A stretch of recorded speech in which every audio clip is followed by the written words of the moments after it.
first, I'm going to go over some of the direct mail work we've done. Texas is going to present on some emails they've sent, and then Tennessee will be presenting on Facebook ads that they've used to reactivate anglers or boaters. Apologies.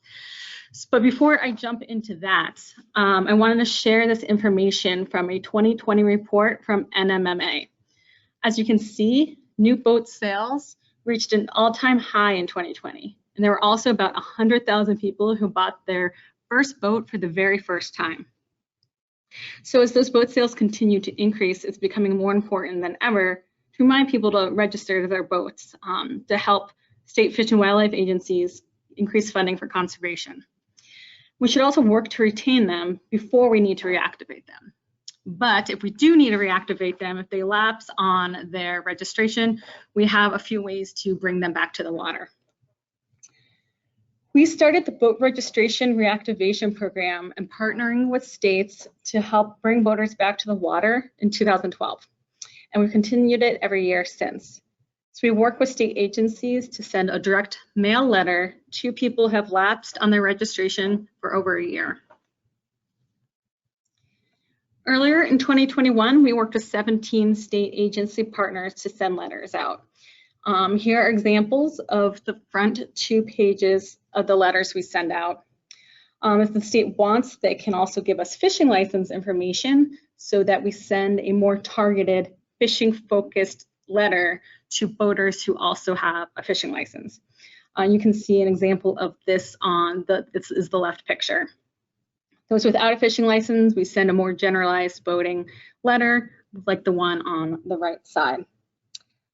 So we allow all states to customize this. They can change imagery and messaging as they want. And RBFF pays for 100% of this work.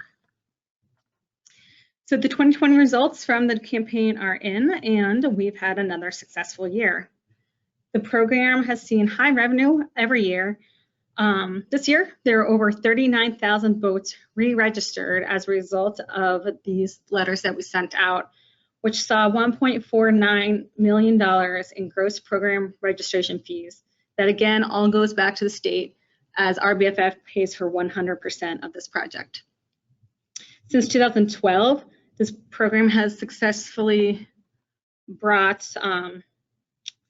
over 450,000 boaters back to the water and has seen 16.7 million in gross program registration fees. And the average response rate for over the past 10 years has been 9%, which is huge for direct mail. So in case you're looking to do this on your own, I'm put together some steps of how we do this on our end. First, you'll want to decide the timing of when your letters go out. We mail at the beginning of the springtime when people are thinking about getting back on the water. We send letters out for most states on April 1st and then April 30th for a handful of other states. First, you'll need to analyze your data and look at who you want to target in your direct mail campaign.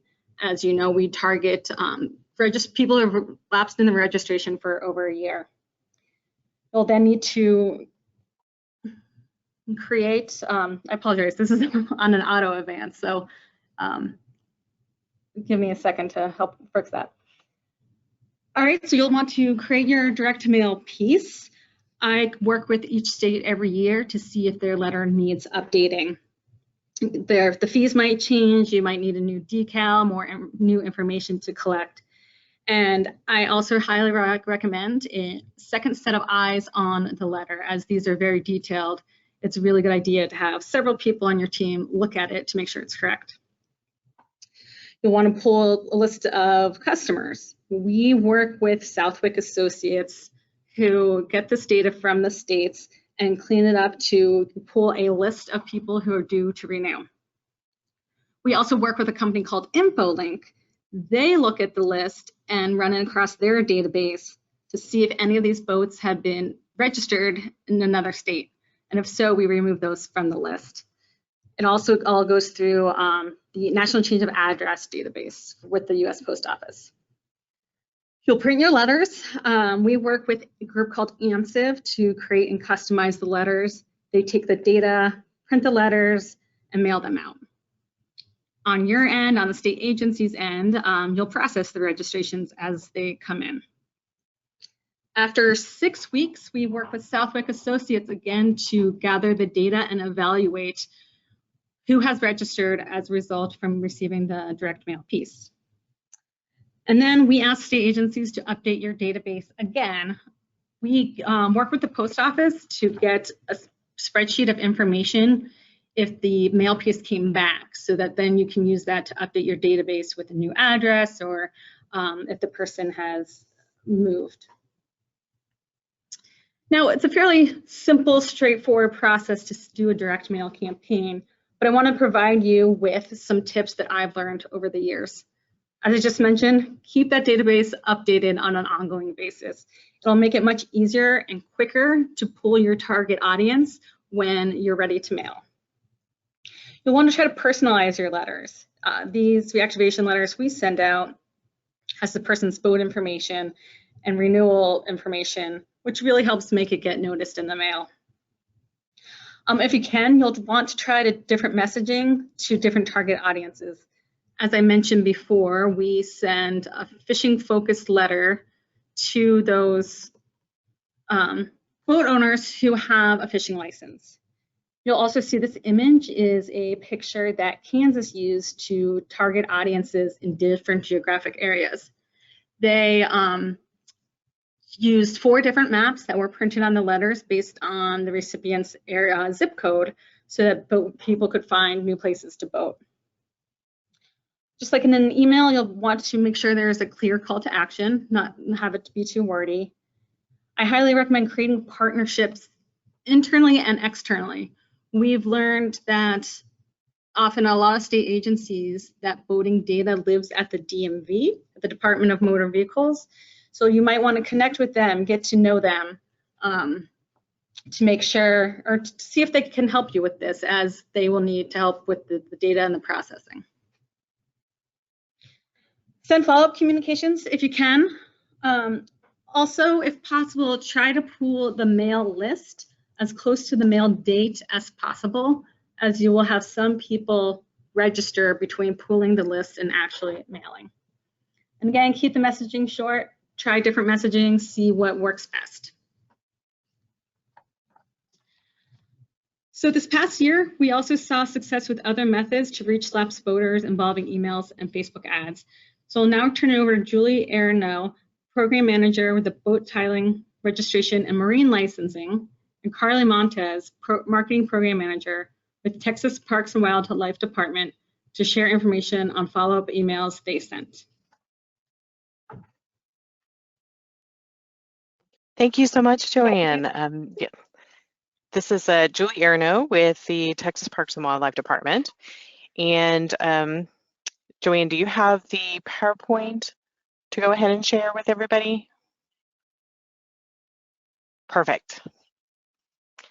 All right, I'm going to talk a little bit about just kind of the overall history and then this year's effort, kind of on a broader view, and then I'm going to turn things over to Carly, and she's going to talk a little bit about an email follow-up that we implemented this year. So historically, we have been a participant since 2012, and as Joanne mentioned, from the start, we've been able to work with RBFF to design the renewal notices with language tailored to Texas voters, which has been very helpful.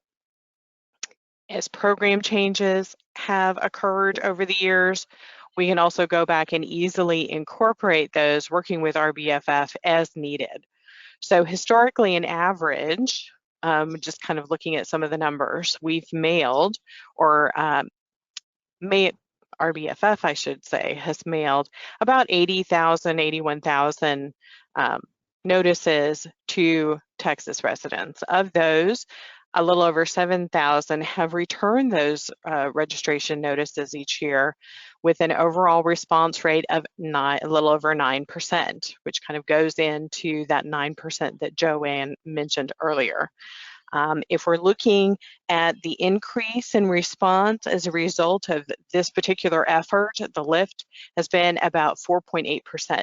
86%, which is fantastic. Our gross program revenue that we've seen averages about $337,000. Total program costs about $41,000, with net program revenue about $296,000.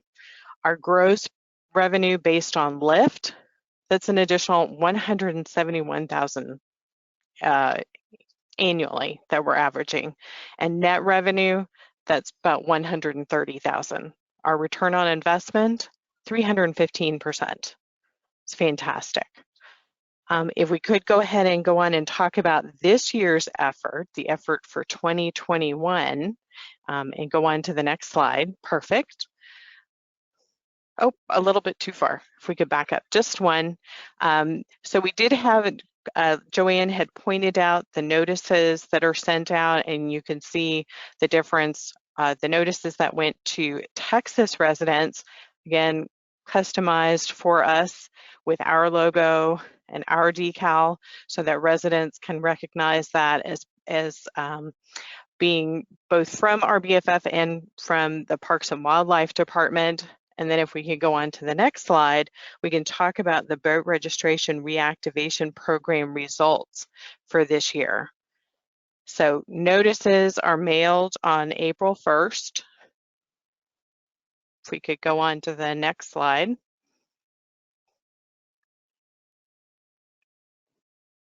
If we having some, maybe there's a bit of a delay. Sorry, notices, that's quite all right.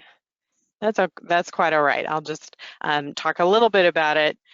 So notices are mailed out on April 1st, and the review period is April 1st through May 14th. So we have about a month and a half for those boaters to get those renewal notices and then renew the registration through one of the sales channels that's available to them. So this year, there were a little over 74,000 notices that were mailed. About 6,700 came back. The overall response rate, 8.9%. We saw a lift of 5.5% this year. Our gross program revenue, about $305,000. Total program cost, about $47,000, which means net program revenue about $259,000, with gross revenue based on lift about $189,000, net revenue $142,000, and return on investment for this year 302%. Now I'm going to turn things over to Carly Montez so she can talk a little bit more about the email follow-up that we implemented this year. Carly, you want to take it? Yeah, thanks, Julie. So yeah, this year, for the first time, we decided to follow up that direct mail effort with an email. And that was able to be sent to the portion of our audience of lapsed voters that had an email on file with us. We collect emails with our online registration, so that meant about a quarter of our audience for this effort. We were able to follow up with email. And we've seen the effectiveness of that combination, direct mail with an email follow-up for some other marketing efforts. And we know multiple touch points are so critical for increasing response. So when we can do that for no additional hard costs like we can with email, there's really no downside. So this is an example of one of the emails that was sent out. You can see that we mirrored the creative of the direct mail with the email, and we used a hard selling subject line, boat registration expiration notice, to drive our opens and engagements. And just like the direct mail, we did two different creative versions. One that was a boating focused creative. That's this one that you see here that went to about 8,700 recipients. And then we also sent a fishing focused version to people who also purchased a fishing license. And that's on the next slide. Both of these, the fishing focused version went to just over 10,000 recipients. Both of these emails were sent on a Tuesday, about 10 days after the direct mail was sent out. They went out at Tuesdays at 10 a.m., which is one of the best times for us to send emails, as we've proven by other testing in the past.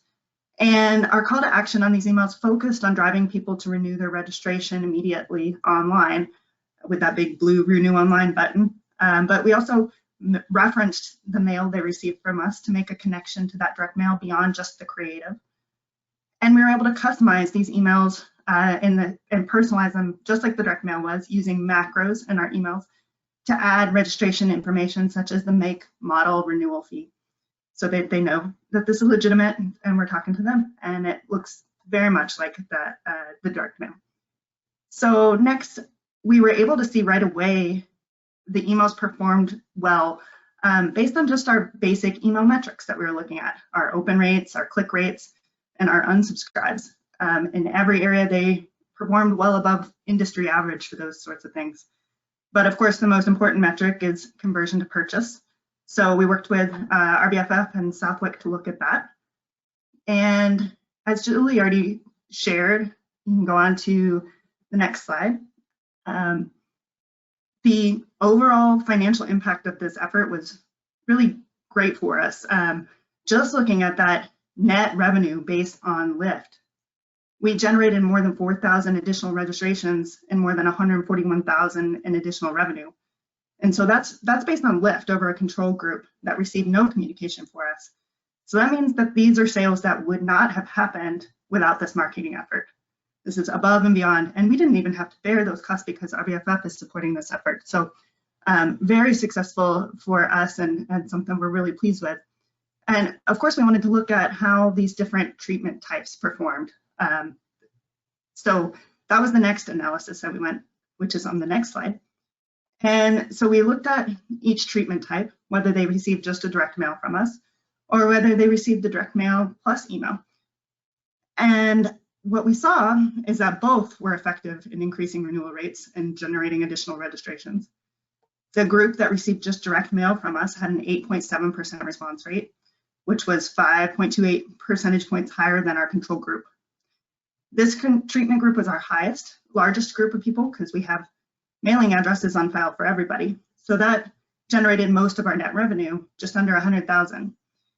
But you can see that the folks who received both the direct mail and email follow-up had our highest renewal rate of 9.5%. So this group of people generated an additional 42,000 in boat registrations. And because we didn't have any additional hard costs with the email follow-up, that treatment had the highest return on investment of all of them at 349%. So that means that every dollar that was spent on that generated $3.49. So clearly money well spent. Next up, we wanted to verify and just double check that this email had a positive impact. So sometimes a question that I get asked is, well, maybe it's just what we're seeing here is just that people who have an email on file, they're different than people who don't have an email. They're more predisposed to renew. So we wanted to look at that in particular.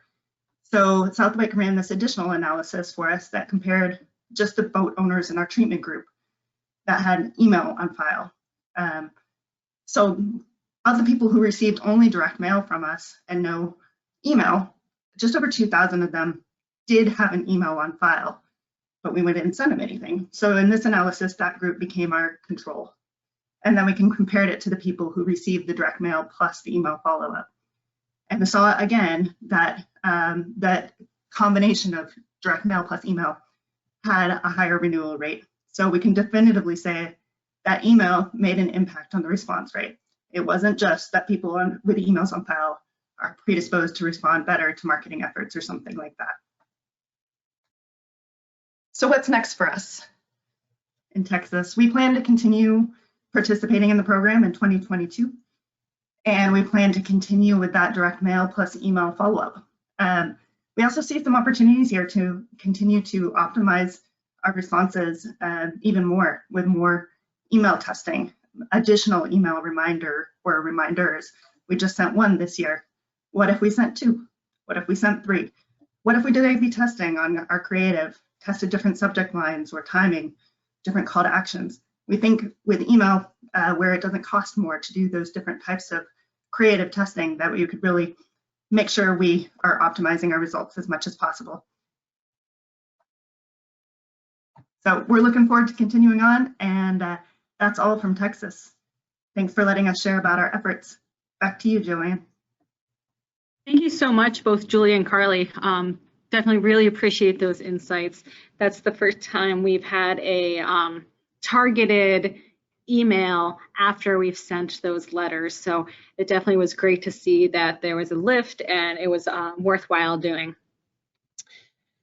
So now I'm going to turn it over to Jennifer Wisniewski, the Chief of Outreach and Communications with Tennessee Wildlife Resources Agency, who utilized Facebook ads to reactivate boaters. So give me just 1 second and I'm going to let her share her screen.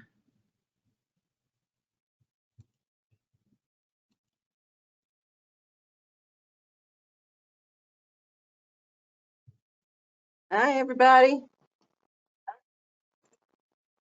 Let's see, are we sharing the right thing?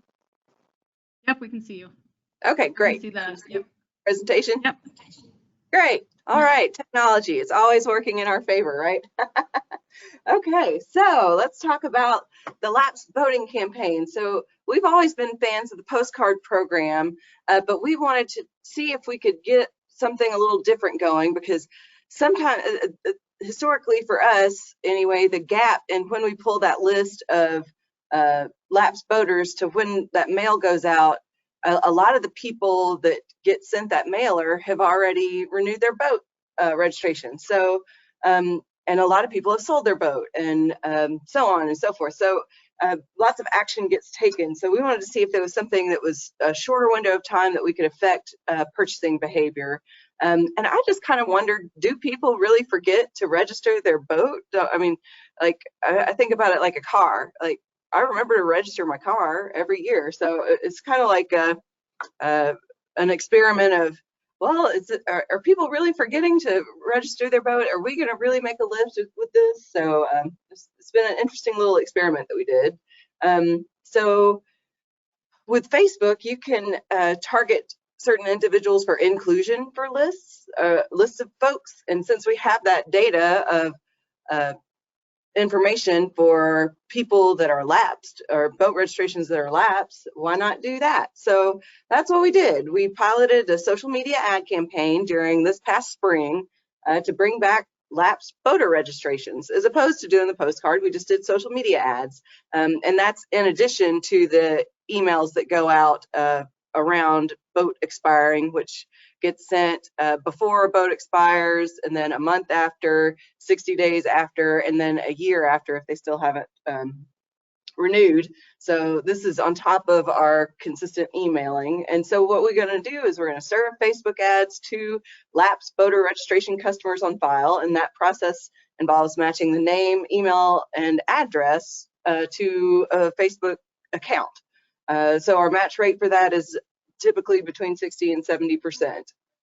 So we're able to target 60 to 70% of that list of all lapsed customers. So this was our creative.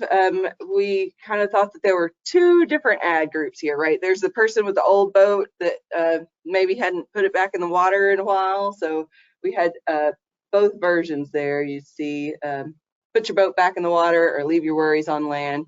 And I want to point out that we didn't use the word expired, because that seems to be a trigger word. Like when we send out an email that says your boat has expired, or something along those lines, that's what makes people go, oh gosh, I'm alarmed now. I need to call, make sure that they got my registration. I just renewed. Did it not work, or whatever that may be? So we didn't include the word expired. So here's your fun thing for this webinar. Okay, guess which one of these two ads drove the most click-through and revenue, drove the most stuff. So you'll find out the answer very soon. So we had the one, kind of the newer boat, leave your worries aside, and then the other one, put your boat back in the water. Okay, so overall performance of the campaign. So we spent $17,400, and it's shown almost 2 million times. The cost per thousand was $870, and drove a total of $77,000 in revenue for a total return on ad spend of over $4. So you make $4 for every dollar you spend, then that's good, right? So I mean, Texas number were phenomenal, but this is on top of the emailing that we already do and postcards that we already do. So this is like another level that you could do. So let's talk about the two different tactics that we tried. So prospecting was the absolute list match. So we sent it to this list of people that would see these Facebook ads. And then you can see the definitions down there on the bottom as to what each of those numbers is. So the spend obviously is how much we spent on that particular ad tactic. The impressions, how many times the ad was shown. CPM is cost per 1,000 impressions. So every one of those is 1,000. Clicks, obviously how many times somebody clicked on the ad and clicked through to our website. Click-through rate, impressions over clicks. Then the CPC is cost per conversion. And then you see the number of conversions, which is the number of people that renewed their boat registration as because of seeing the ad. And then the revenue is the money we made off of that click-through, and the ROAS is return on ad spend. So you can see this prospecting was the majority of this this effort, but we also did retargeting to people that had visited that boating page. So and it kind of worked for a little bit, and then it stopped. So we reallocated the budget back to the prospecting campaign.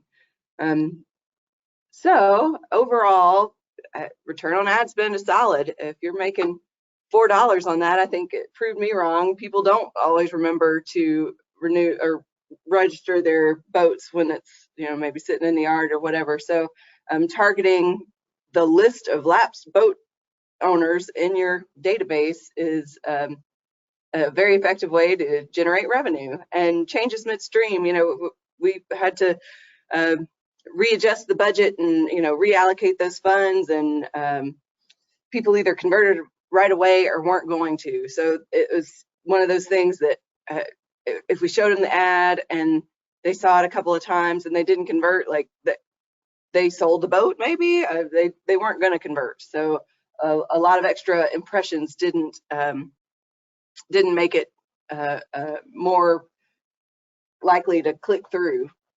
And all in all, it's something that any state could replicate pretty easily and do without an ad agency's help. So you can place these Facebook ads yourself, and it's not that difficult. And which creative performed the best? Which one did y'all think?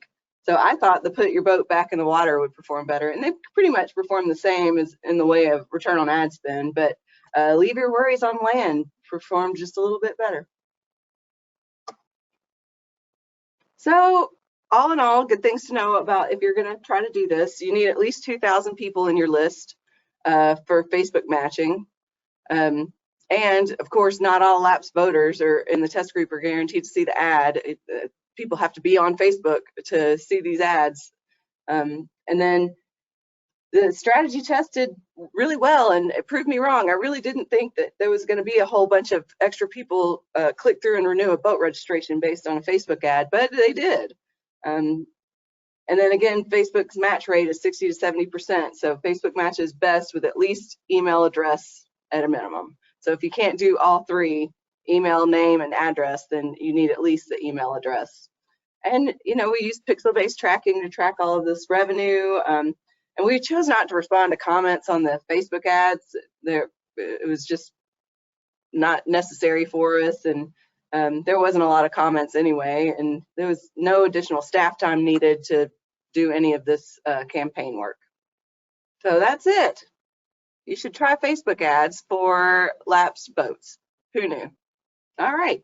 Well, I'll turn it back over to you, Joanne. I feel like a good television talk show host. Back to you, Joanne. Thank you very much. Appreciate that, Jennifer. Yeah. Oh, wait. I probably have to stop sharing, don't I?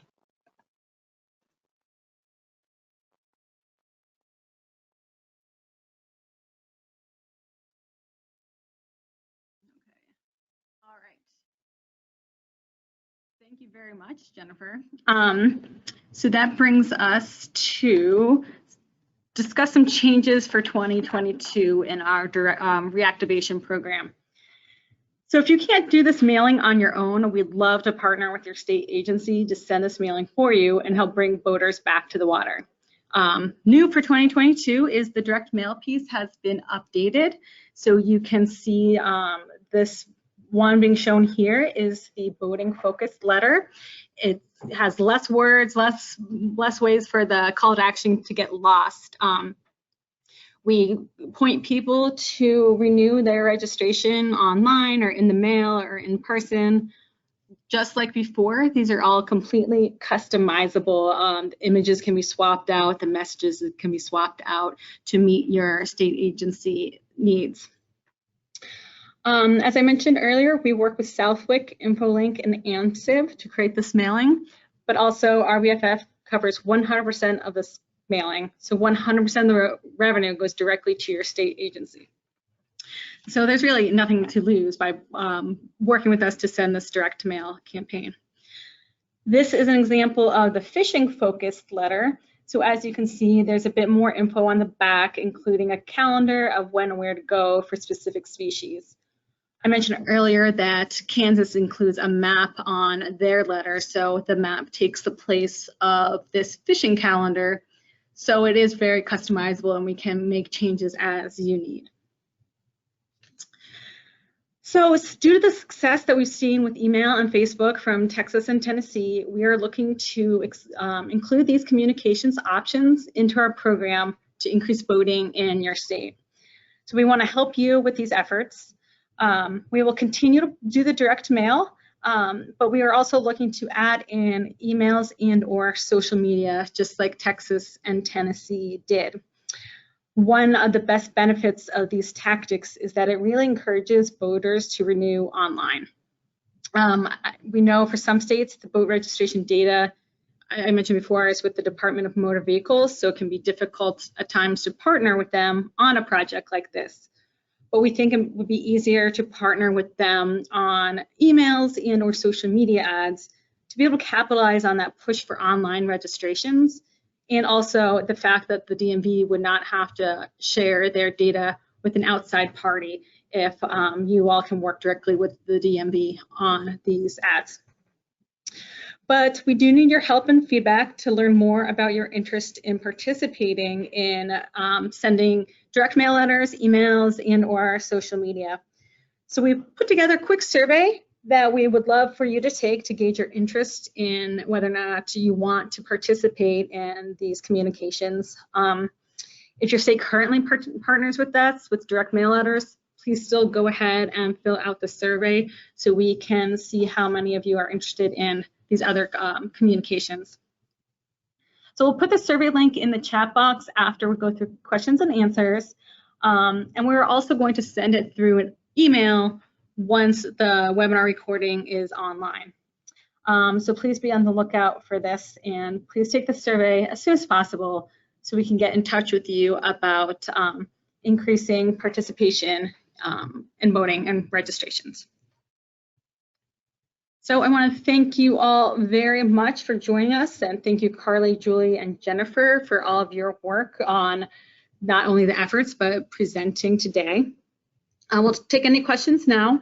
If you have any questions, please put it into the Q&A box on the right side of your screen. Let's see. We have one question is, I lost it. Oh, did Tennessee use a control group? Jennifer, are you able to talk about a control group? No, we don't. With direct click-throughs, you're just measuring your effectiveness on the return on ad spend. So there's really not a need for a control group. That's the measure of how effective it is, how much money you make. So if you're making money off of the money that you're spending on ads, knowing that they've already gotten your other efforts, an email that didn't work and a letter that didn't work, this is like the additional effort on top of that, and they're clicking through on that. That's our measure of success. Gotcha, thank you. And correct me if I'm wrong, Jennifer, I believe you said you send emails before they actually are due to renew, is that right? And then emails after, and then this Facebook ad? Yes, so they get an email first, and then once they've been expired, a week before their boat expires, and then 30 days after their boat expires, they get a triggered email. Gotcha. Okay, great. Thank you.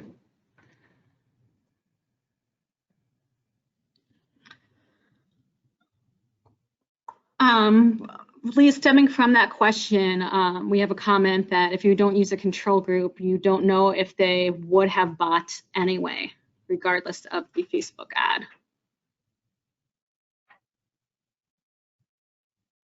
I'm sorry, say that again. You wouldn't know if they would have bought anyway? Yeah, if you don't have a control group, you can't compare it to whether or not people would have just purchased without seeing the ad. Yeah, I mean, you're just taking 10% of your population out of money that you're making, so it's an opportunity cost. And we've lost so much money on doing control groups in every single one of these efforts that we know works. It just doesn't make sense to me to keep doing them. Gotcha. And I think you have a good point that you've already sent some other communications, and so this almost is like a last-ditch effort to kind of bring them back after you've already tried to retain them. Right. A follow-up question is, yeah, if you've already proven something works, do you still need a control group? Yeah, that's kind of my gut about it. So we've been doing email and doing control groups on email since I think the first time we did one was in the 2013 or 14, and like proved it worked then, and we did it for the next 5 years. I did control groups and every single effort worked. So at some point I'm like, well, why are we not emailing this 10% that we're holding out for a control group? There's an opportunity cost in not including those people. So I get the gut check for trying to put a control group to every effort that you do, but at some level, the best metric to me is revenue. So that's why I've kind of thrown control groups to the wayside. Gotcha. Yeah, thank you. And I think from RBFF's side, you know, we would agree with you, Jennifer, if you're kind of proven for a few years it works. I think some states tend to need to show that proof a bit more in order to make it a regular practice. So I think that's where those comments were coming from. Yeah. Do we have any other questions?